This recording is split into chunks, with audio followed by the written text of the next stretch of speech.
Hello. Welcome all to this edition of Architecture and Society. It's the same program, the same sort of message, slightly different form of seating. At the request of our speaker today, who, I mean, it's about movements in any case. And it's about the fact that as citizens, we need to actually be a little more responsible about our capacity to do things in public life. It's a kind of rather strange idea, except not strange to Jai, who's been doing this for such a long time. And at one of the earlier meetings of our talks, this gap in our public behavior seemed to become very evident. So I suddenly remembered that Mr. Sen is one of our old hands at this game. And he has agreed today to be here. I'm told straight off the aeroplane and across the country, etc., etc. But it's very kind of you to come and talk to us. I don't want to give a long, an introduction. I think there's a short introduction which is given in the poster or the flyer or the information that's gone around. And that's really quite enough. Jai is an architect by training, and I think he'll explain himself what he does.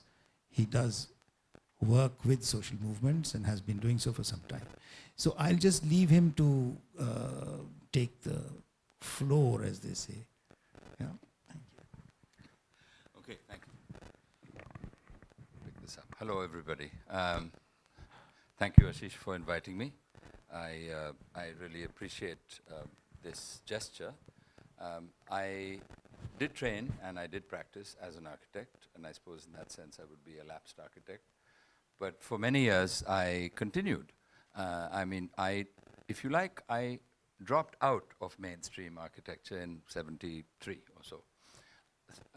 Architecture and urban design practice, because I was frustrated with the practice as an experience and wanted to re-educate myself, or to try and understand how ordinary people understand architecture, how ordinary people understand housing, which I was particularly interested in.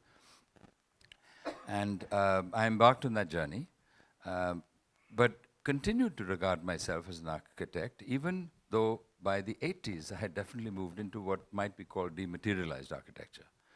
And in many ways, I continued. Even '89, I remember there was a talk, I was by mistake called by the Institute of Architects to be one of the special speakers, because Laurie Baker was being given gold medal, and until they realized that I wasn't registered. But anyway, it was too late. I was already up there on the podium. Where I talked, I talked about architecture as struggle. But I think many of you will understand that. I mean, I think in design, in work that we do, there is struggle. It's not that it is there, but I was trying to bring it part of social struggle. And that I see architecture as only a manifestation of the social relations of society. So in that sense, the title of this series, the Architecture and Society, for me, the interest is the architecture of society and how that manifests itself, among other things, in built forms. That's something I explore separately. I'm not going to try and do it here. But what I mean to say this, why I say this, is because I have regarded myself as an architect for many, many years, right through to the '90s, when I broke out of activism and moved into research. And one of the fellowships I was fortunate to get was on the architecture of social movement, and et cetera, et cetera. So you can see that my search, if you like, has continued. And for me, it's a pleasure. In this last year or so, I've been dug out of the debris and been invited to 2, 3, or 4 occasions, the debris of history. And it's been good for me to engage again with people who are practicing live architecture and to talk and to engage with ideas. So I see this as one more opportunity. So thank you for that chance.